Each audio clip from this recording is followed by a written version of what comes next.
सभी का बहुत बहुत स्वागत है मेरे YouTube चैनल किरण नारायण एजुकेशन सेंटर में। आज हम हिंदी व्याकरण का ये अध्याय संज्ञा देखेंगे।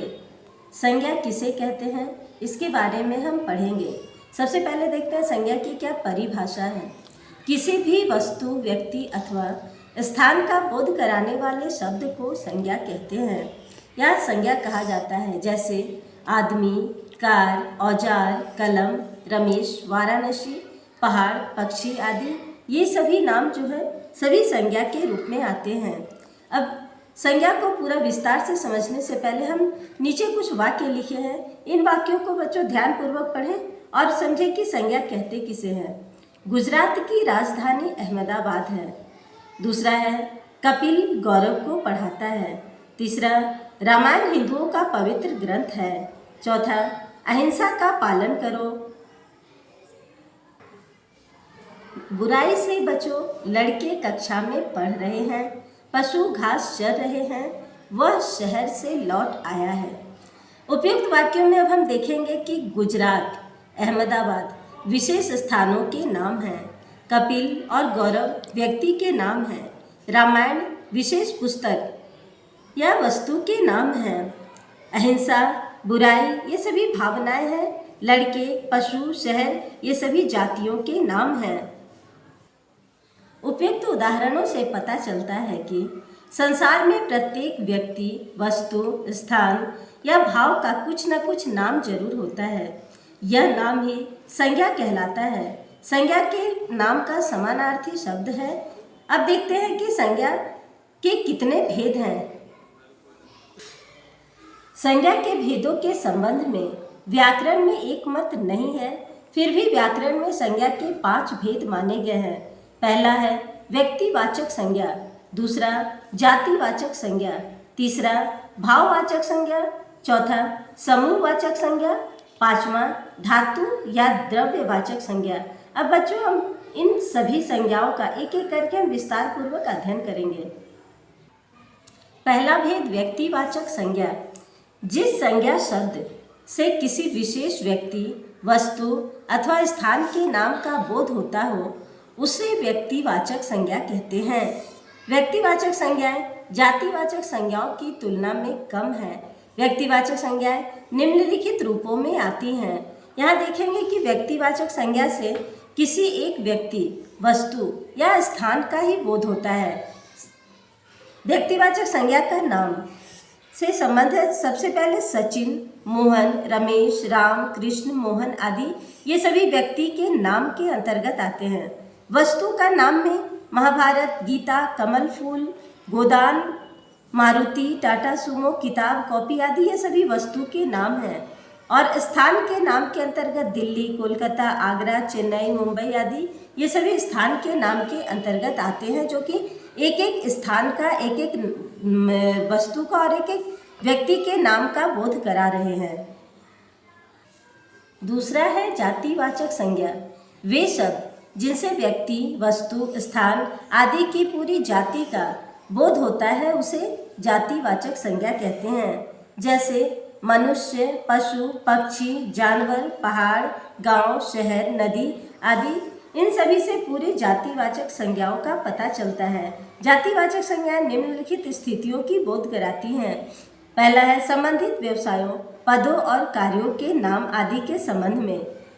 बहन, मंत्री, लोहार, प्रोफेसर, ठग आदि ये सभी जितने भी शब्द हैं इनसे स्पष्ट होता है कि ये सभी पूरे जाति का बोध करा रहे हैं। दूसरा पशु पक्षियों के नाम। घोड़ा, गाय, कौवा, लोटा, मैना, तोता, बाघ, शेर आदि ये सभी पूरे जाति का बोध करा रहे हैं। घोड़ा कहने से एक घोड़े का नहीं बल्कि पूरे घोड़े, धरती पर जितने भी घोड़े हैं सभी का बोध हो रहा है। गाय कहने से सभी समस्त गाय जात का बोध होता है। कौवा कहने से जितने भी कौवा हैं उन सभी कौवों का जिक्र होता है। इस तरह ये सभी शब्द जो हैं ये जातिवाचक संज्ञा के अंतर्गत आते हैं। उसी तरह वस्तुओं के नाम, मकान, घड़ी, कुर्सी, टेबल, पुस्तक, कागज, कलम आदि ये सभी शब्द पूरी जाति का बोध करा रहे हैं। उसी तरह प्राकृतिक तत्वों के नाम, तूफान, बिजली, वर्षा, भूकंप, ज्वालामुखी आदि ये सभी शब्द पूरी समस्त जात का। तूफान आता है तो तूफान, जितने तरह की तूफान है, समस्त तूफानों का बोध करा रहा है, इसलिए ये जातिवाचक संज्ञा के अंतर्गत आ रहे हैं। अब देखेंगे हम भाववाचक संज्ञा। तीसरा संज्ञा के तीसरा भेद है भाववाचक संज्ञा। जिस शब्द से व्यक्ति या वस्तु के गुण, दोष, अवस्था आदि का बोध हो उसे भाववाचक संज्ञा कहते हैं। जैसे लंबाई, बुढ़ापा, नम्रता, मिठास, समझ, चाल आदि। ये सभी मनुष्य के अंदर की छुपी हुई भावनाएं, गुण, दोष और अन्य भावनाएं होती हैं जिसे भाववाचक संज्ञा के अंतर्गत आती है। हर पदार्थ का धर्म होता है। पानी में शीतलता, आग में गर्मी, मनुष्य में देवत्व और पशु में पशुत्व का होना आवश्यक है। पदार्थ का गुण या धर्म पदार्थ से अलग नहीं रह सकता है। जैसे घोड़ा है तो उसमें बल है, वेग है और आकार भी है। व्यक्तिवाचक संज्ञा की तरह भाववाचक संज्ञा से भी किसी एक ही भाव का बोध होता है। गुण, धर्म, अर्थ और भाव प्रायः पर्यायवाची शब्द है। इस संज्ञा का अनुभव इंद्रियों को होता है और प्रायः इसका बहुवचन नहीं होता है।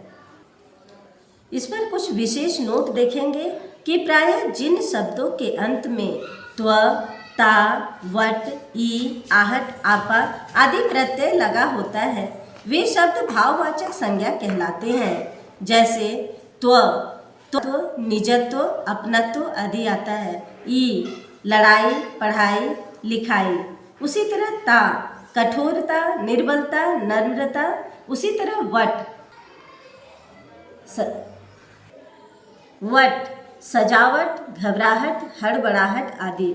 इस तरह हम देखेंगे कि ये सभी शब्द जाति भाववाचक संज्ञा के अंतर्गत आते हैं। अब चौथा है समूहवाचक संज्ञा। जिन संज्ञा शब्द से किसी समुदाय या समूह का बोध होता है उसे समूहवाचक संज्ञा कहते हैं। जैसे झुंड, भीड़, मेला, सभा, गोष्ठी, कक्षा आदि। बच्चों, समूहवाचक संज्ञा के अंतर्गत एक बात ध्यान देंगे कि समूहवाचक संज्ञा के अंतर्गत भी झुंड, भीड़, मेला, सभा, गोष्ठी और कक्षा आदि आते हैं। ये जातिवाचक संज्ञा के अंतर्गत जो शब्द आते हैं उनसे ये भिन्न है, क्योंकि यहाँ झुंड जब बोलते हैं तो झुंड बोलने से, जैसे हाथियों का झुंड जब बोलते हैं तो हाथी, एक झुंड के अंतर्गत जितने भी हाथी है, चाहे वो 20 हो, 25 हो, 10 हो, वही हाथी का बोध होता है। समस्त हाथी जाति का बोध नहीं होता है। उसी तरह भीड़, जब भीड़ शब्द का इस्तेमाल करते हैं तो भीड़ में जितने भी लोग हैं, यदि एक है, 10 व्यक्ति हैं या 50 व्यक्ति हैं, जितने भी व्यक्ति एक भीड़ में शामिल हैं उतने का भी बोध होता है, बाकी का बोध नहीं होता है। तो इस तरह से समूहवाचक संज्ञा जातिवाचक संज्ञा से अलग है। अब देखेंगे हम धातुवाचक या द्रव्यवाचक संज्ञा।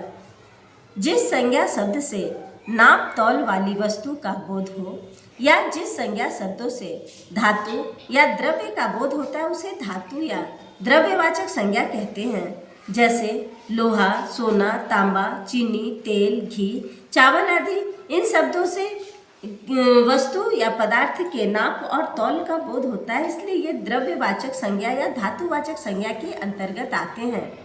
अब हम आपको बता दें कि संज्ञा के उन प्रयोगों के बारे में बताना चाहते हैं जहाँ वे एक दूसरी संज्ञाओं से का भी काम करने लगते हैं। तो ये किस तरह से दूसरी संज्ञाओं के साथ काम करते हैं इसे हम अगले अध्याय में पढ़ेंगे। आज तक के वीडियो में बस इतना ही, संज्ञा का इतना ही रूप देखेंगे। अभी तक हमने संज्ञा के बारे में जाना, संज्ञा के 5 भेदों का एक एक करके हमने विस्तार पूर्वक अध्ययन किया और इसके बाद का अध्याय हम अगले वीडियो में देखेंगे। यदि ये वीडियो अच्छा लगा हो तो लाइक करें, सब्सक्राइब करें और